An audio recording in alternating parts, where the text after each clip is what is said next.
The following show and its content are the responsibility of the show's producers and participants. Information related in this program is not meant to substitute medical recommendations. Before starting a treatment program, you should consult your physician. T-minus 10, 9, 8, 7, 6, 5, 4, 3, 2, 1, 0. Ignition. Liftoff.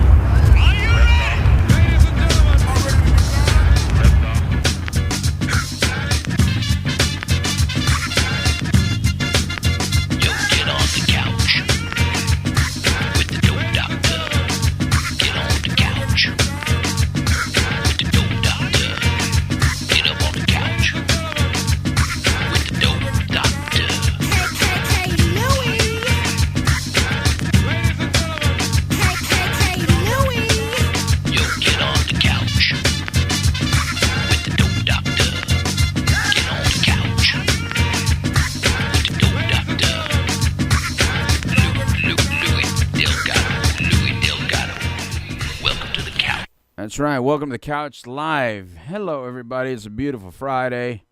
I am the street certified dope Dr. Louis Delgado here with you on the Couch Live.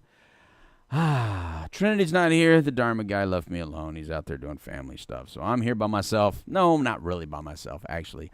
I have a guest in here with me. So before I get into that, you are on WPSN99.com, the problem-solving network. I am the street certified dope Dr. Louis Delgado. Of course, Trinity, the Dharma Guy, is taking off. Grasshopper, you know, is on his little sabbatical for school or something like that. School? Really? You're going to miss being an intern here on the Couch Live for education there, Grasshopper. All right. You better become that PA you're going to become then, because if you drop out and do something different, I'm never going to let you forget that. Anyway, so let me introduce you to my guest. Let me show him to you for the people that watch this. It's Randy Mortensen.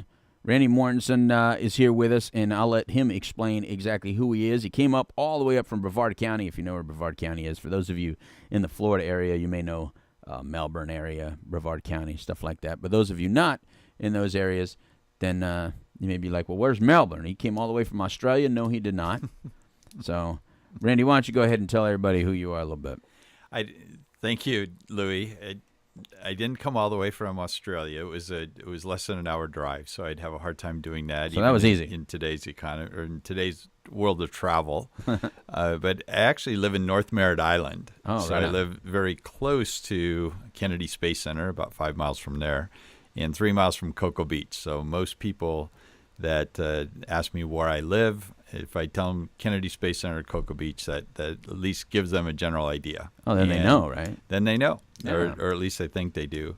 So there's a couple of things about me that are relevant, I think, to the show. I've been fortunate to be sober for 28 plus years. Oh, that's beautiful.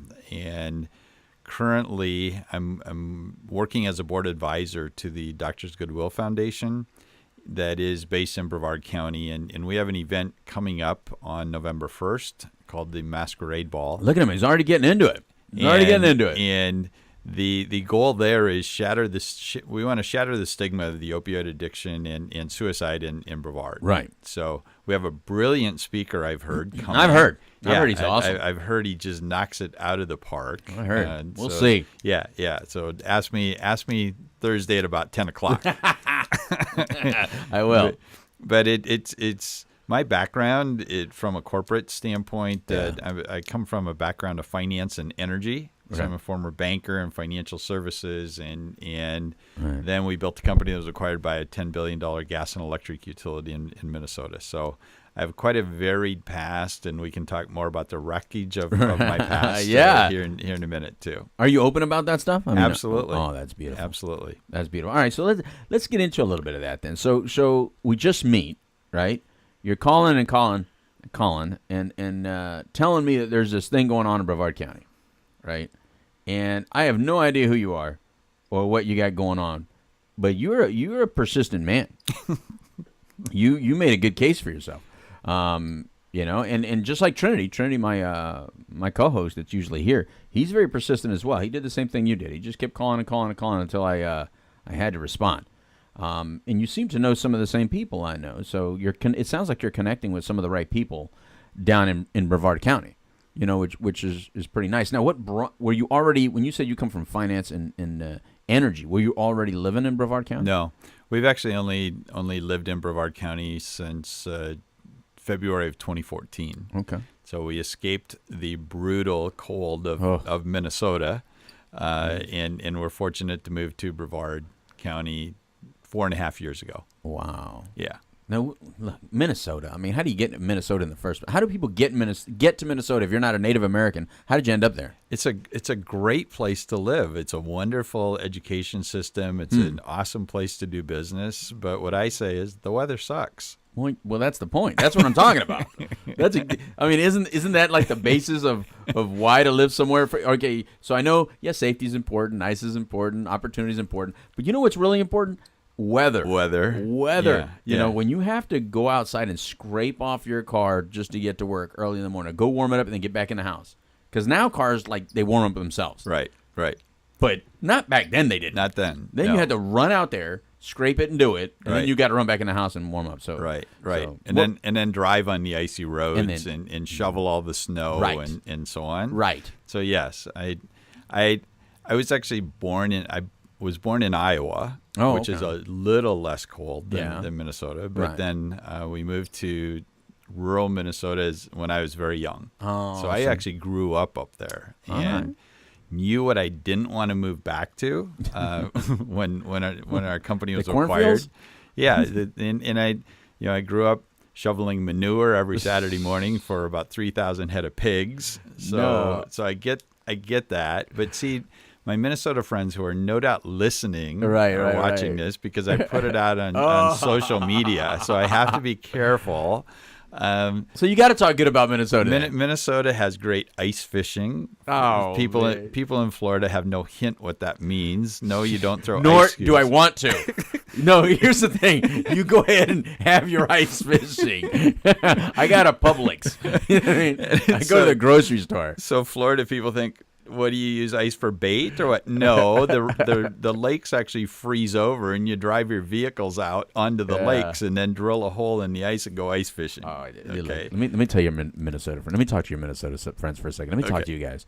Listen, Minnesota friends of Randy. While you're driving your car up on that ice just to dig a little hole in the ice so you could fish, I'm driving my car on the beach and I'm parking on the beach and I'm wearing hardly any clothes, and it feels awesome. My visuals, first of all, the people that I get to look at on the beach, it's a lot better sight than the people you're probably looking at right there in your little ice hole. And then when I get a little too hot, I just dip right into the ocean. Right. And if I want to fish, I'll throw a line in that ocean. Right. If you get too cold, do you make a fire? You can. Do you go in your little hut that you also brought onto the ice, that little warm little hut? Yeah. Or do you just hope these layers and that little thermos that your wife made you is warm enough? The amazing thing in Minnesota today, there are people that actually go and spend a weekend out in their ice houses because they have TV screens out there, they have furnaces out there, and it's insane. Let me tell you something. Take all that money and redirect that money to a place in Florida. Yeah. just your dollar would go so far here, especially in the Melbourne area. Right. You need to call your buddy. Randy should turn into a realtor on the side because there's a lot of Brevard County space. Very economical. It's probably the only county that's still economical near water that's really good. On the Space Coast, at least. The Space Coast, at least. Because it's the Space Coast, and we all know what happened. Yeah. So anyway, and we can have one more aside here. Okay, so then ahead. I would also encourage them to, on your line of thinking, to trade their snowmobile for a jet ski. Oh, exactly. See, I now can play along with this. You're in where I'm in. You're in that pocket. I lived in Colorado. I've lived other places. Right. There is not. I mean, I hated this weather at first. Trust me, I hated it. I didn't understand why people would want to be hot all the time. Right. But when I finally got used to it, then you get acclimated. Plus, you get older. And as I got older, for some reason, I get colder. So now it's 72 degrees. I'm wearing a jacket. I understand. So yeah. Anyway, Yeah. You're all going to come anyway. You're going to do it. You're just going to be kicking yourself later because you could have, if you did it just a couple years earlier, you would have got it for $200,000 less. Right. But that's okay. And we can say, I'll say one more thing, then we can move on. Yes. What many of them are thinking, or maybe even saying out loud, is, well, but it's way too humid in Florida. Oh. And so what I say is, yeah, but we don't have to shovel humidity. Oh, God, yes. You said it. Okay. All right. Now we're done with you, Minnesota. We love you, though. We love you. Just be careful. Drive safe. I mean, enjoy your winter. By the way, just think of it's all winter. It's already snowed twice up there this year. Yeah. You know what? I'm going to the beach this weekend. Yeah. Just saying. Yeah, anyway. Just saying. Yeah, it's going to be chilly tonight. I think it's a low of 71 or, I'm in a T-shirt. Like yeah, for sure. Wear flip-flops. All right, so let's get into it. So Randy's in finance. Randy's in energy. Randy is what, drinking? Here's my journey story. Okay. Right. I'll keep it as brief. Anybody who knows me knows I have a hard time with the word brief. With brief? It's okay, we got an hour show. Yeah. So actually started drinking when I was 13, and had a great mom and dad, had a wonderful upbringing, and no one in my lineage ever drank. So for me to at some point be deemed an alcoholic was just shocking. Wow. My grandpa and grandma Mortensen never had a drop of alcohol in their house. So they would scorn the whole idea. So for me to be drinking, as I reflect back on it, was really the exhilaration of getting away with something. Because we stole the first couple of beers my buddies and I did out of the bar refrigerator of their parents, and just the thrill of getting away with it, I think was part of it. And so I was fortunate to play some sports in high school, and my dad ultimately became the mayor of the small town where we were living. So I had a great upbringing. So I've heard of many other stories where there was abuse or there was some other challenges with life. That wasn't me. I was a decent kid. I was a strong C student. Right. I can relate. And was fortunate to be decent in baseball. So then turned down some baseball scholarships to go play baseball in college. Okay. And instead, what I say about my college days is I went to college to play baseball, chase women, and drink beer in any given order, any particular day. Yes. And so that's when the insanity really started kicking in. Right. That I kind of first identify with it. But my dad was a successful businessman also, and so he encouraged me to go into the banking industry. That's how I got into the finance world. Wait. Pause there for a second before we get into the banking. Then, yes. Because you already hit on since today's show's on stigma. Right. So the first thing already in your story that I'm hearing, number one, it's a family that's connected. Right. Right. It's a family that's together. Very much. It sounded like mom, dad's still together, at least at this point. I don't know the rest of the story yet, but they're still together at this point. Yes, okay. Absolutely. Okay, and divorce was nowhere in my heritage. Okay, good. Yeah. And nowhere in the family. So that ripping apart, living in two different homes, one side enabling, one side not, that didn't exist. No. Grandparents involved. It sounds like there's a relationship both all the sides. way up in it, both sides. Yeah. Good family. Come from a good area. Come from athletics, was doing athletics. Right. So for those of you thinking, well, if I get my son in baseball or football, that would do it. That alone doesn't do it. Right. Because here you are, you're an athlete, and still, even though, and it sounds like a damn good athlete, if people are offering you, opportunity, right, then you're a damn good athlete. And he's a big dude, by the way. I mean, he's a big dude. I know you're thinking everybody around me is a big dude, but don't stop that. That's not nice. But anyway, so you're playing baseball. Right. So athlete. So now let's get a little bit more into dad and what again? So my dad encouraged me to go into the banking industry, and so I did, and actually had my first job. And 6 months into my banking career, my 45-year-old dad died. Oh man! So he had a couple of heart attacks, and at that time, open heart surgery was a 30-day hospital stay. And he had a successful heart surgery, and on day 28 is when I got the call at 7:30 in the morning that my dad had a massive stroke. Oh my God! So here I am 6 months into my banking career, my 45-year-old dad, my mom's now a 40-year-old widow, and my brother graduated from high school about a week or so after the funeral of my dad. Wow. So, and you were how old at this time? I was 21 or 22, basically. But I'm the oldest, and my dad was my best friend, my mentor, and in spite of all the crazy things that I was doing, my dad just was always there for me. Right. So that was the first emotional thing that I could identify with that really set me back and drove me to probably self-medicate, I guess, with alcohol. Ended up marrying my high school sweetheart a year later, and life was good. My testimony is I just had great financial success, had all my insurance licenses, had my real estate. You mentioned real estate before. So you already actually had that at that time. Okay.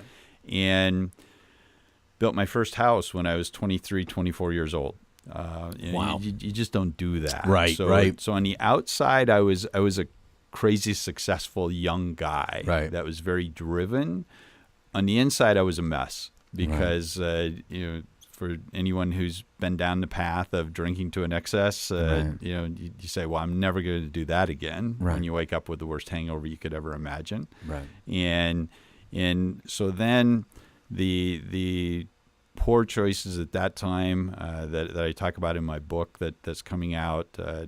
We were now in Iowa, where I had just recently doubled my pay. So I'm in my mid-20s, making the equivalent today of $500,000-$600,000 a year. Oh my God, that's horrible for a kid in financial mid-20s. Yeah, well, yeah. And with a drinking problem. With a drinking problem.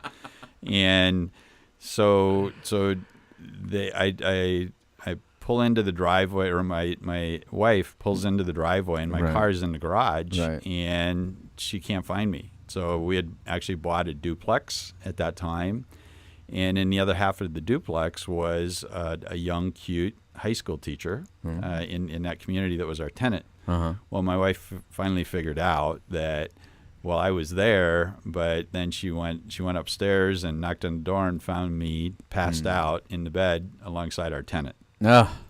Okay. That's never good. That's not good. That's not good. And so that's where the destruction really began for me. I had lost my dad. Now I've totally screwed up my marriage. Again, my business life was always good on the outside, but that was the first thing. And you're still mid-20s at this point. Still mid-20s. And so I went in. So before that, another stigma then, right? Yes. All right. So there's a lot of people that think, well, I'm too young. Right. Or I'm successful. Right. You know, I would know if it's becoming a problem. I would know because look how successful I am. I'm not an idiot. Right. I mean, if a drinking problem gets in the way of my business, I'm going to know about it. Right. But a lot of times that focuses on business, but not necessarily personal life.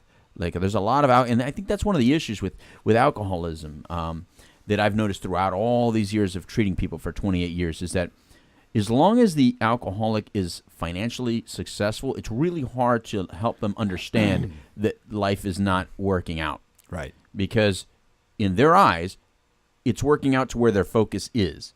And everything else should kind of fall in line. Because everything else is kind of expendable, whether you don't want to say it, but it is kind of expendable as long as you're being financially successful, because all the accolades and all the rewards and all the things that are causing the good feelings in your brain that's making you feel whole and complete are the financial successes and are the business successes and the way people view you, look at you, and talk about you. So at this point, that's probably happening to you, is that you're getting so many things from the outside that you're not really realizing how much destruction is actually going on the inside and how much it's actually affecting your personal life. Well, and many of us in those circumstances will refer to ourselves as functional alcoholics. Yes, exactly. Right? That's another word that gets used a lot. Those two words have no. They don't belong together. There's no way that they should ever be in the same sentence together, because, or what many of us will say is, well, at least I'm not as bad as him, or as her, or at least I didn't do this. So it's the self-justification that goes along with it, basically. And so at that time, then I was fortunate enough to marry another great woman, and she had 2 children from a prior marriage, and partway into that marriage, we had a beautiful 5-year-old son named Jay. And it was a Sunday afternoon. We were at our place. We were living in Iowa now at that point, and we were at our place on the river. And he doubled over in excruciating pain and was vomiting something green and so on. So we rushed him to the emergency room, and the ER physician came in and said, "Well, it looks like we're going to have to prep him for an emergency appendectomy." What? And so the 2 RNs said, it's going to take us a little while to get him prepped because his electrolytes were out of balance and so on. So I said to my wife at the time, I said, okay, we have nothing but swimming suits on and T-shirts and so on. So I thought I would just drive home and get some different clothes for us because this was going to be a while. We were probably going to be there overnight being with our son. Right. And so this is before cell phones, and so I pull into the driveway of our house, and our neighbor comes rushing over to me, and she said, "Something's wrong. You have to get back to the hospital right away." Vicki had just called to say that I needed to get back. So I race back to the hospital, and I walk into the emergency room doors, and my wife came running at me just sobbing, and I said, "What is wrong?" She said, "Something happened to Jay." And I said, "What?" Well, the doctor, the ER physician, had done the math on the bed sheet wrong. And instead of pushing 2 milliequivalents of potassium to balance his electrolytes, he pushed 20. Well, potassium is what they use to put animals down. There were two RNs in the room that refused to do it, and the doctor said, "I'll just do it myself," and sent our beautiful son into cardiac arrest and ultimately died. Oh my God! So we found out later, and it wasn't ever part of my desire to have him disbarred or never to practice again. But we came to find out that he had worked 36 hours straight, and there was pretty good rumor mill that said he was high on crack or cocaine when he did that.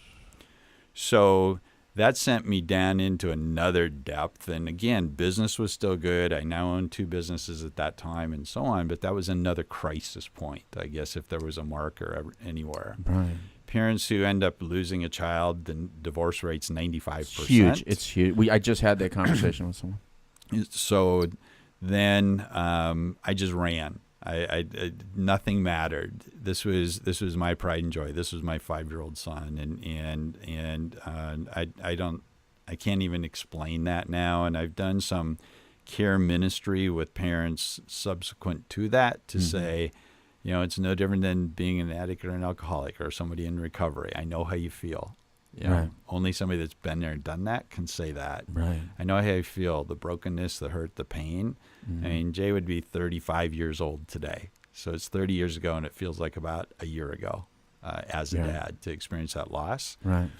So if I speed up the story just a little bit. Don't speed it up yet. Hold on, because this is a very important thing here, because Randy, and I didn't know that. Thank you very much, first of all, for sharing that with me and with us, because that's a pretty damn powerful story. But I think what's hitting me about it is that here you now are in this business, and we'll get to that a little bit later. But the reason I had this conversation just recently was because I speak to families that lose their kids all the time due to this opioid crisis, right? And I just spoke to another one yesterday. It was yesterday. And I don't know what that feels like, nor do I ever want to know what that feels like. But listening to your story, I hear how even though Jay wasn't the one using, was still a victim of the same stuff. That's exactly right. And it's still a loss. It doesn't matter how you lose your kid. When you lose them, there's this connection you have with other people who have lost. And so there's a lot of people out there. There's a lot of moms and dads out there right now that are in that situation, and they're struggling with each other. They're on the verge of divorce. They're not communicating anymore. Right. They're both running. They're blaming. They're blaming. They're angry at each other. Yeah. One is not reacting the way the other should be reacting. You know what I mean? It's like you didn't.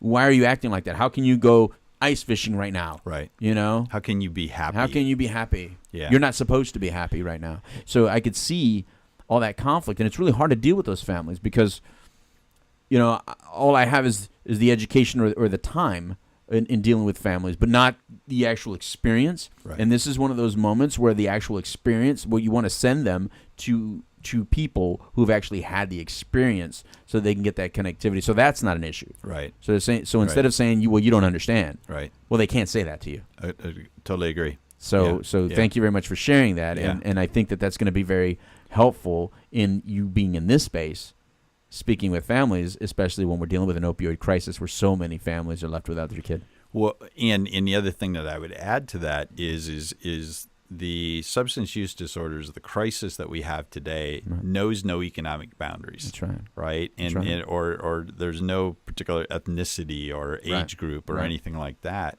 And my mission, as I'm speaking across the country and around the world on this crisis that we have in corporate America, in the medical community, there's 3 professions that are really struggling right now. One is the legal profession. Yeah. The second is the medical profession. The third is commercial airline pilots. Yeah.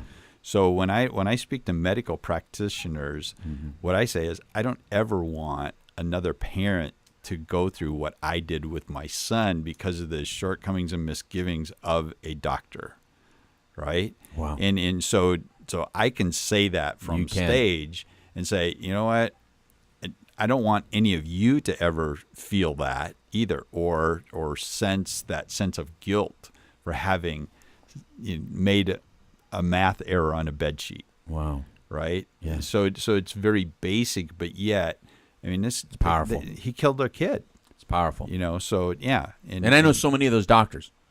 Right. It's the sad thing is I've known so many of those doctors. And how they feel.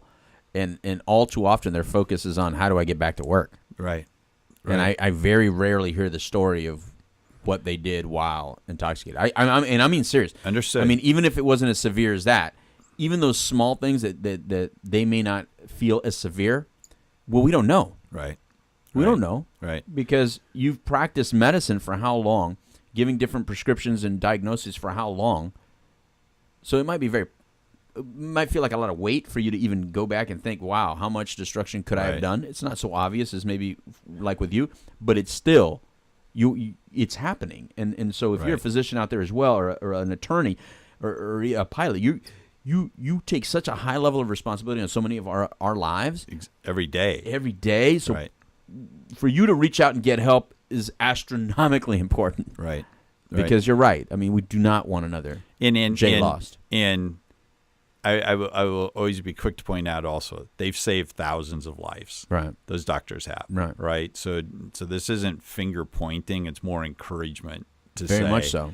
Don't take yourself down this path of destructive behaviors. Don't take yourself. Don't continue. There is a way out. Basically, what surprises me in the executive recovery world where I reside today is no matter what the social status is or the education or whatever, when I say to that physician or to that pilot or to that attorney or whoever else the executive is in the corporate world, okay, when I say, well, I hear what you're saying is you want to change, you want to quit, you want to not go through these destructive and compulsive behaviors anymore.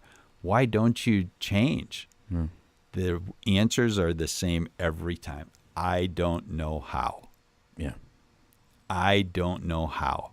It's such a basic response. I'm blown away by the commonality of that statement. Right.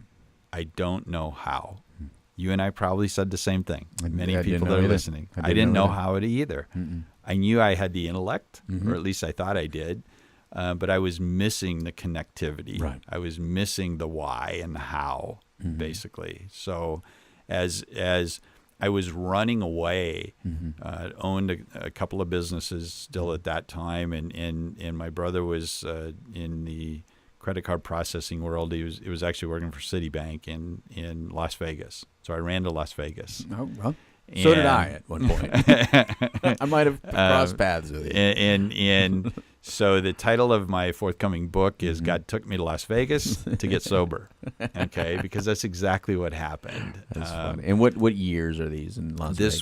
This was in I spent a lot of time there. So I'm just trying to. In '89. I was in the boom time of Las Vegas. I was around there in '89. Oh, were you? Yeah. Oh, yes. Yeah, it was 88, 89, and moved out of there in '91. Okay. Actually, I had actually got clean in '88, so I was going there still clean and sober, trying to live. I couldn't. I just couldn't have the same fun there, so it's like that stopped. Well, and so again, business was going well. I was in Vegas, ended up meeting a great woman. We'll celebrate 29 years of marriage. Oh, right on, man. As wife number 3, and later this year it'll be 29 years. Beautiful. And I was actually on an airplane back from. We had offices in the Midwest at that time in our business. We had 1,300 restaurants under contract in 7 states. Jeez.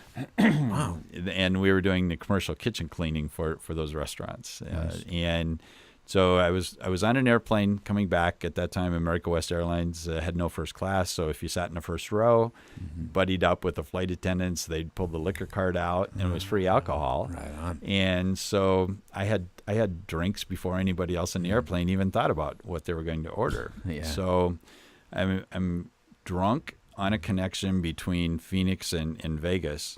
And I open up my briefcase because I had work I had to get done before I got home. So it was a 40-minute flight, and I had to get it done. My moment was when I opened up the briefcase, I had 2 bottles of scotch on the tray table and 3 bottles of scotch in my briefcase. Oh. And I said, I'm done. This is it.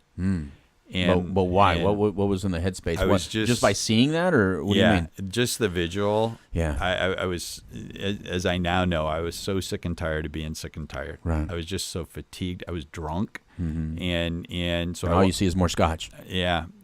And I thought, who am I? What has this come to? Right. This is ruling me. Here I'm successful, but yet this liquor is ruling me. So I walk off the airplane pre 9/11, greeted my new wife, and I said, I'm done. I'm quitting. She said, whatever, you're drunk, and go to bed. Called my brother and actually went and talked to him. And when I walked in, he said, so what do you want to talk about? And I said, I'm done. I'm going to quit drinking. And he put his finger in my chest and he said, you should have done this 15, 20 years ago. Man. And then I was angry at him. He's my little brother. Why haven't you said anything? He said, you wouldn't have listened to me anyway. And he was right. Yeah. But then I was only going to do it once. So shopped treatment programs in Twin Cities, Hazelton's in Twin Cities. Betty Ford was on the West Coast. I was only going to do it once. And back then, those are the ones. Those are it. That's it. If you're going to go, those are the ones you went to. Ended up in the land of Mormons, as I will say sometimes, in southern Utah in a treatment program. Love Utah. 28-day treatment program. My last drink was September 23rd of 1990. Wow. And that was on the way to the treatment program, basically. So went through 28 days. First 2 weeks was hell. But in my first AA meeting I'd ever been in, my 3rd day in treatment, Oscar sat on the corner of the table next to me. Yeah. Oscar was 80 years old. Oh, jeez. He'd been sober 40 years. Well, sorry, I said it backwards. Yeah. He'd drank for the first 40 years and he had been sober for 40. Oh, man. And I looked at him and I said, I put my hand on his arm and I said, Oscar, what's the trick? How did you do this? Mm-hmm. He said, young man, looked right at me. He said, young man, he says, it's this simple. Just don't drink today. So he said, when you go to bed, before you fall asleep, get on your knees and pray. Mm-hmm. And thank God that you're going to bed sober. Before you take off in the morning, get on your knees. Mm-hmm. Ask God to get you through the day. He said, only do it for today. That's it. And so I now know why I went to Las Vegas. I got out on the 28th day. I could actually go to AA meetings in Vegas 24 hours a day. Yes. It's the only city in the world. Yes. So there were days I would go to 4, 5, 6 meetings because otherwise I was going to go to drink, basically. So that's the treatment. I love that journey. I love that. All right. So then at this point, how old are you at this point? I'm 37. 37. Yeah, at that time. All right. So here's another thing. All right. So a lot of you, when you call me, you you speak of that it's not as destructive yet. That like the functional word that Randy talked about earlier, that you said, I'm still functioning, or, my husband or my wife is not ready because, they're still very successful. They're not going to listen to me anyway. I think one important thing that I think we just heard Randy say was, who told him? I know for me, Randy, nobody told me. Nobody said, hey, Louie, this is a problem. Hey, Louie, you should look at it. Right. And you wouldn't have listened anyway. But at least no.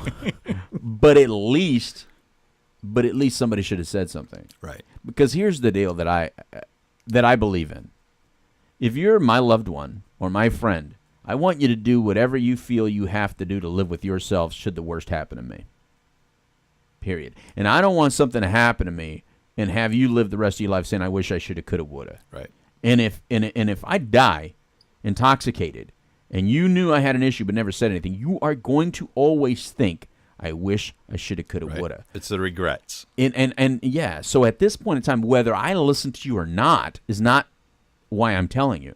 The why I'm telling you is because as a loved one, you have to do everything in your power to feel like you've exhausted all your requests and your explanations, and then put it on them. Because they might have that little moment like he had on the plane and looking at those bottles. Was it Chivas, by the way? Of course. So did I. Yeah. Because I love you. It had to be Chivas at that time. It was the best stuff they had. Yeah. I still have a silver container in my room. It holds all my pennies. that last Chiva bottle still has it. I still kept that last Chiva cylinder. Anyway, so another thing with stigma is that you think that you have to be at the bottom, that you had to have lost everything. And actually, no, I still had plenty. I had more money when I got clean and sober than I have now. And it sounds like you were still up there on top as well. So that's also, I think, something that needs to be explained, because I hear too often, they just have to be ready, or they have to hit their bottom, or you have to lose it. No, you don't, because you don't know my bottom. Right. This is not ours to determine. And anyone at any level, at any stage of this game can get off. And you don't know when it's going to land on double zeros for me. Let me stick to the Vegas thing. Right. You don't know when that number's going to hit. But when it hits, please be ready to accept my truth that says I need help right now. Right. And it sounds like that's what happened to you. Right. And that's awesome. All right, so continue. So you're in your mid-30s. You go to treatment. Yeah. What happens? Well, and I will tell you, just having a very supportive wife who, for the first 5 years that I was trying to stay sober, right. She did not drink. There was not a drop of alcohol in the house. Wow. Right. Today, she will have a glass of wine right and on. put the cork back in. And I said, how do you do that? How does a bottle of wine last for 3 or 4 days? Right? I'll take that cork back out and give her another drink. That's what I do. My wife drinks wine. I like her drinking wine. I'm good with it. So I would have drank that crap anyway. Yeah, but it's they're so normal. It's that mindset. Yeah. And so then we had to make a decision. We had a West Coast operation with the commercial kitchen cleaning, and had a Midwest, and it seemed like the truck was on fire in the Midwest when I was out. And so we made a decision to sell one of the businesses, and the Vegas operation, or the West Coast operation, sold in 4 days after we listed it. Well, then we had to make the hard decision to move back to the Midwest. And so that's how we got back to the Midwest. And it was a very interesting time for me, because then I'd always wanted to get my pilot's license, and ended up with my pilot's license, and I was invited to join a company that was in a startup phase. And that's how I got into the energy business at that time, and sold off the last 5 operations to our general managers in the commercial kitchen cleaning business, and I went into the energy business. Which looked, at that time, for those of you, energy looked like it was going in a direction. It absolutely was in the early 90s. It was booming. Yeah. You know, this is when you would go to California and you started seeing all the what do you call those things that they're like the propellers? The windmills. The windmills everywhere all of a sudden. Yeah, and solar farms. So you thought that was going to be everywhere. Well, we were in a bit different side because like these light fixtures that are in your studio here. I hate them, by the way. We actually would retrofit them to make them more energy efficient. Thank you, because I hate them. So that was our business. We started and grew very fast. We started a company. We did $600 600,000 in year 1, did 10 million in year 2, did 20 million in year 3, and in year 4 we were at a run rate that was probably going to do 40 to 50 million dollars, and this is in the Enron era.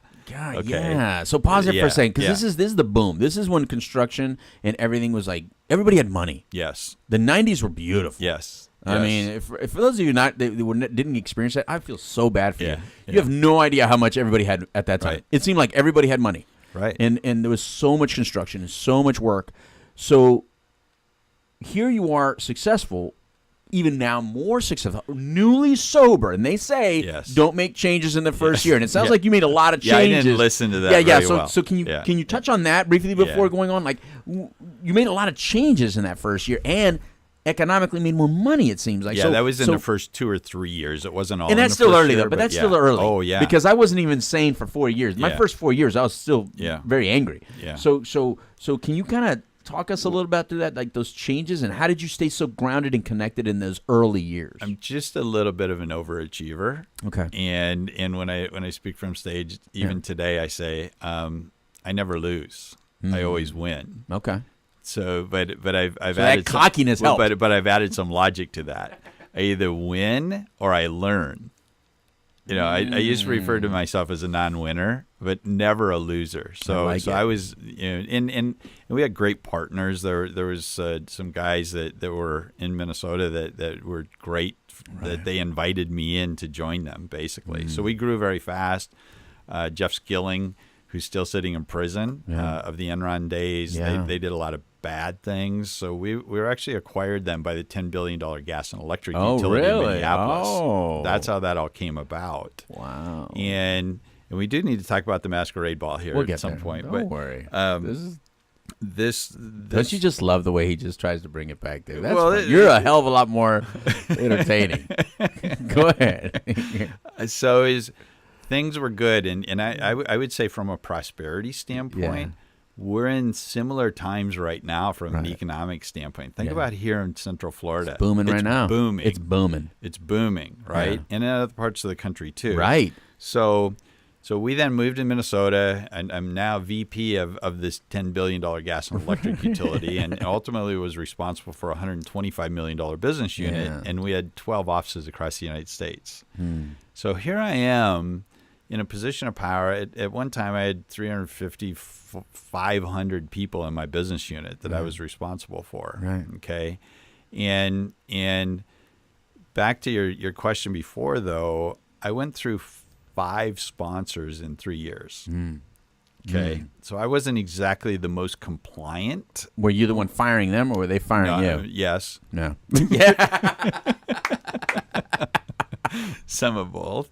And my story goes on that I didn't go through the 12 steps. Right. I mean, I went through during treatment just to sort of check the box. But then when I came out, I would do step 1, step 2. Yeah, step 1. Step 2. I'm not sure. Step 2. And when I got to the 4th step, finally the 4th time that I got to the 4th step is when the transformation really began, because it was in March of 1992. We were also in the Amway business at that time. Oh, and that was booming. That was booming. That's before everybody was afraid of network marketing. Right. Oh my God, what a great boom that was. So it was a mentor of mine in March of 1992 that I was sitting in my office in Omaha. We were living in Omaha at that time. And I picked up the phone and I said, Ron, you have something I don't have, and I don't know what it is, but I've noticed how you treat your 6 boys, how you do business, how you treat your wife. You're a good guy, and someday I want to talk to you about it. He said, well, what are you doing this afternoon? I said, really? You know me well enough. I was doing 3 appointments in the morning, 3 in the afternoon. I said, why would you even say that? And he was persistent. He said, I just think we need to talk sooner than later. And he said, will you check your schedule? So I get up out of my desk, walk out to my assistant, Cindy, because I had to get to my Franklin planner. This is before we had calendars on our phones, on our Blackberries. Yeah, mine was always empty, that Franklin planner. I hated it. Yeah, so as I'm walking towards her, she was coming to me, and I said, what are you doing? She said, well, I was coming to tell you all 3 of your afternoon appointments have canceled in the last 20 minutes. Oh, wow. And so I go back to Ron. He said, what time are you coming over? And that day, and he convinced me to bring my wife too, by the way. Yep, That day, he and his wife sat at their kitchen table and read out of the same Bible that I had owned my entire life. I sat in church every Sunday of my life. I left that out. Wow. I was the best little... There's another stigma thing. Yeah. And we go to church. We're not that family. Right. But they sat there and read out of the same Bible I had owned my entire life. Never read. I'd memorized some verses. Absolutely. But they talked about what it was to have a personal relationship with Jesus Christ.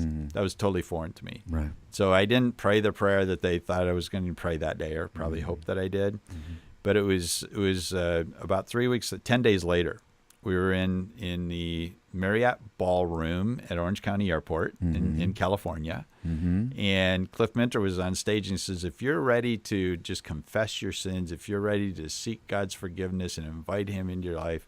I'd never seen an altar call. I grew up Lutheran. We didn't have altar calls. And so I'm sitting there on the aisle thinking, okay, I'm going. Right. This is this next phase of my recovery. Yeah. And I look over and I thought, I'm going, but my wife grew up Catholic, and I said, I know she's not going. I look at her; she's got tears just streaming down her cheeks. Oh man! So we went forward. That was the radical transformation in our life. Finally, the burning bush. Yeah. And you were already sober and got the burning bush. Yes. Yep. Yeah. So I had figured out how to not drink, but the healing, the restoration, and all of that. Yes. That's when that really started. So as our business continued to grow, we're now in Minneapolis, and our business was just booming. Had an airplane in the hangar, drove a new Mercedes every 2 weeks, or every 2 weeks, every 2 years. Right. Had a country club membership at a beautiful country club, 4,000 square foot house. I mean, we had it all. Right. I read a book called From Success to Significance by Lloyd Reed.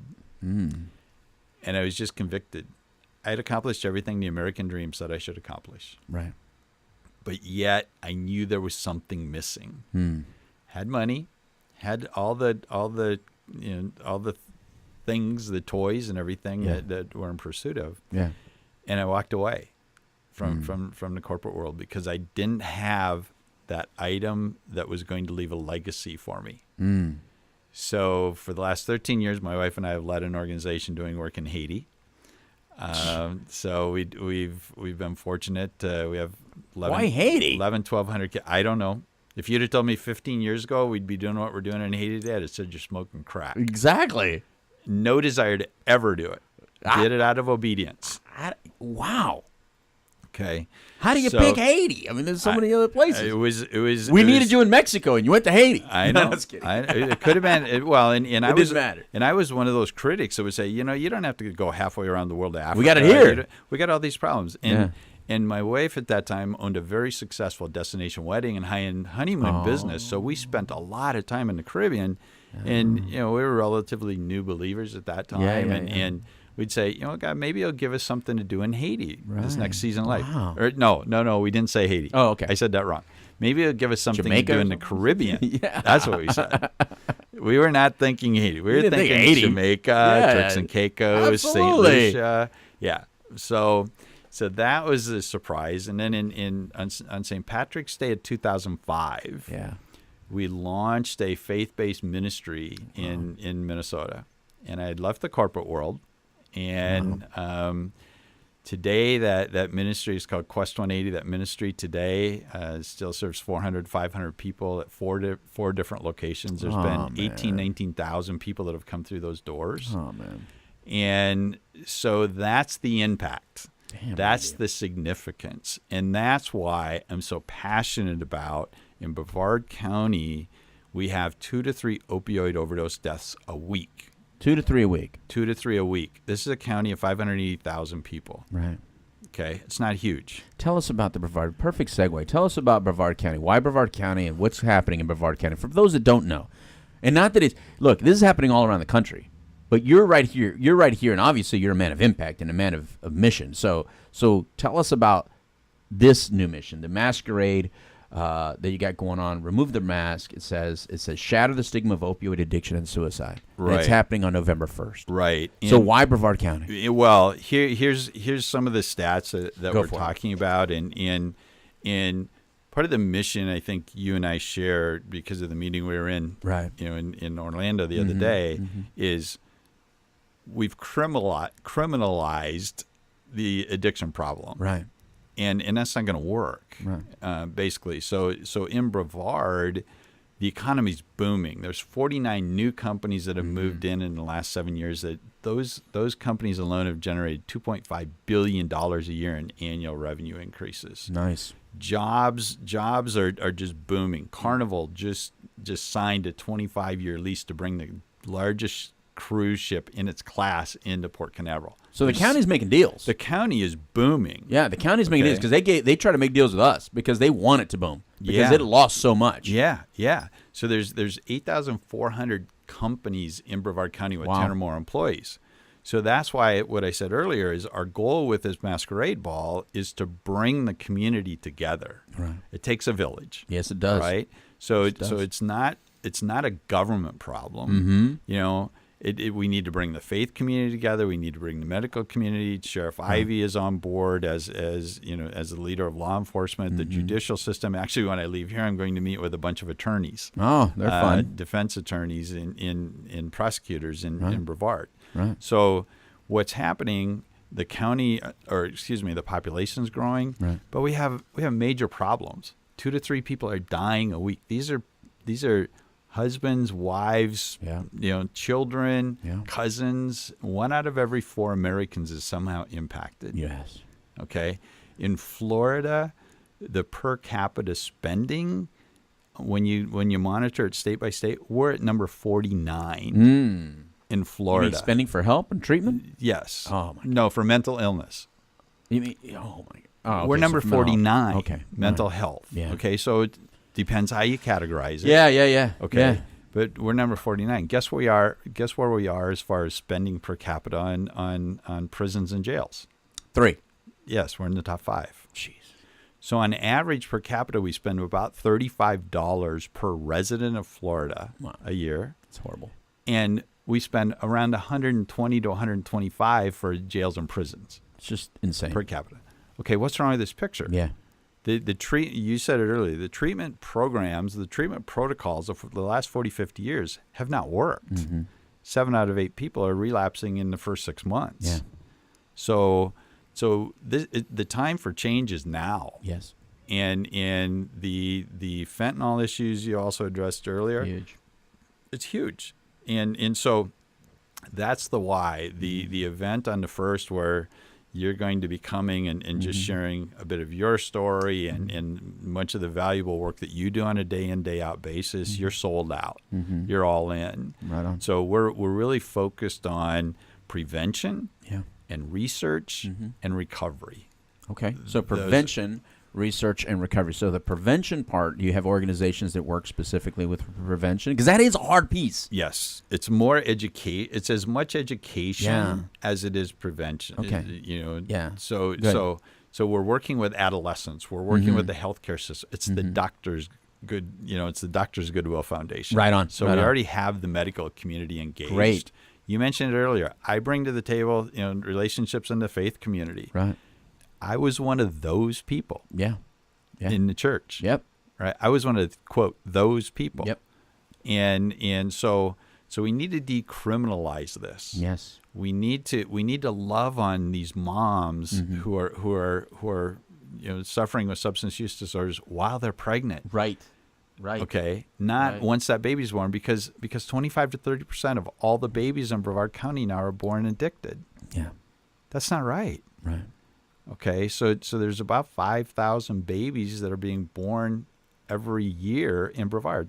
That's 1,500 babies. Yeah. And guess what? The majority of those are taken from their moms to Nemours. Nemours does a great job over in Orlando. Right. But as the taxpayers, you and I are spending $90,000 to $95,000 per baby on average. And we're not getting that love, the connectivity. You're not getting that emotion that the kids need. So it's like we're breeding the next phase of traumatized children. And we're punishing mom. Yeah, definitely punishing moms. So her fear of the unknown while she's pregnant, right? She can get some medically assisted treatment even while she's pregnant. Yep. She doesn't know that. Doesn't. Because we haven't pushed the information out. Nope. So she's fearful. Now it's a mandatory test, once the baby's born. Right. So now mom's toast. Yeah. Right? She may not have transportation, so her beautiful little bundle of joy is in hospital care. Her family's not around her because of the stigma. Right. Right? So and the dad's probably not around. He's it's a hit and run. And so, could be. Or a lot of times it is. And it's like, so who do they go to? Who do these young women go to that are pregnant? Yeah. There's few choices. So are there going to be answers to maybe maybe some people that actually help pregnant moms? That's our goal. Right on. What I'll do just as we wrap up is the event. It actually starts at 6:00. You can actually go to the doctorsfoundation.org website, and there are tables still available. We're expecting upwards of 250 to 300 people. Beautiful. That night. Sheriff Ivey will do a live auction.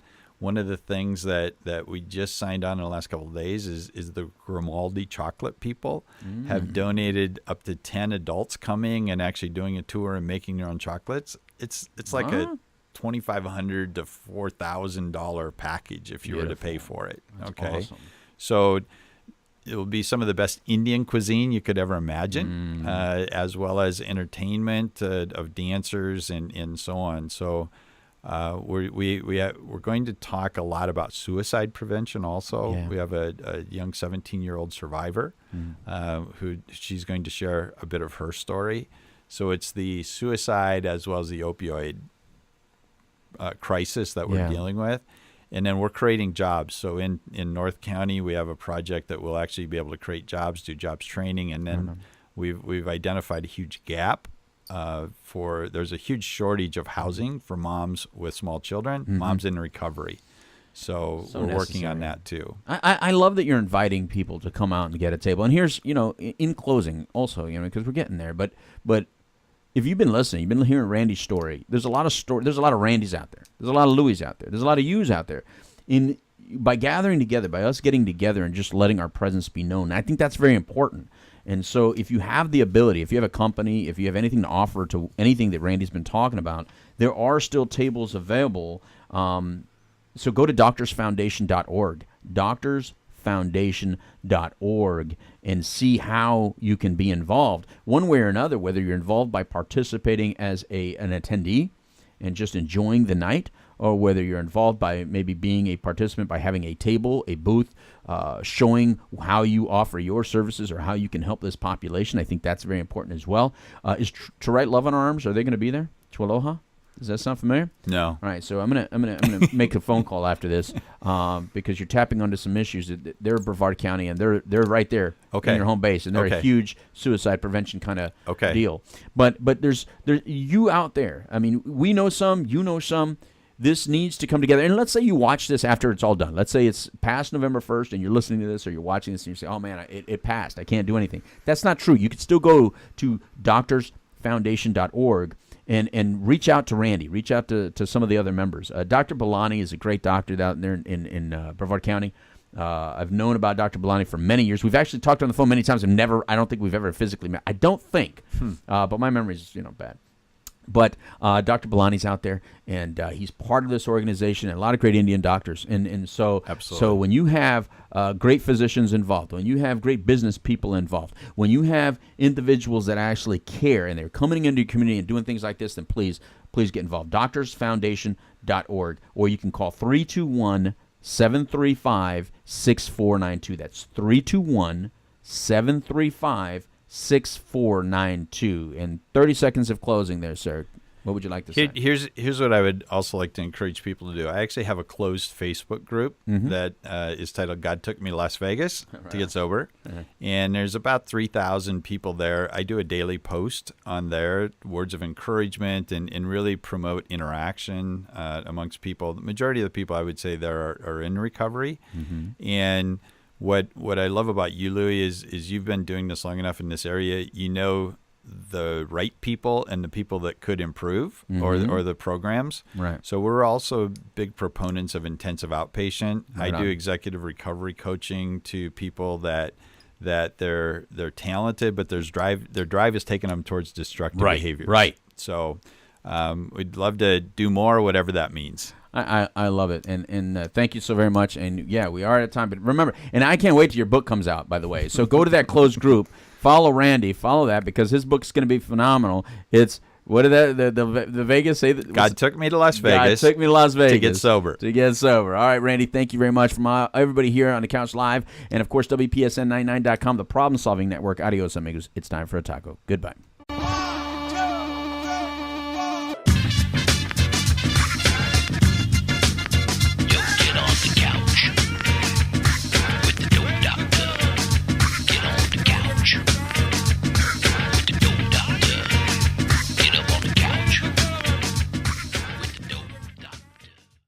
And that was without even a single drop of rum.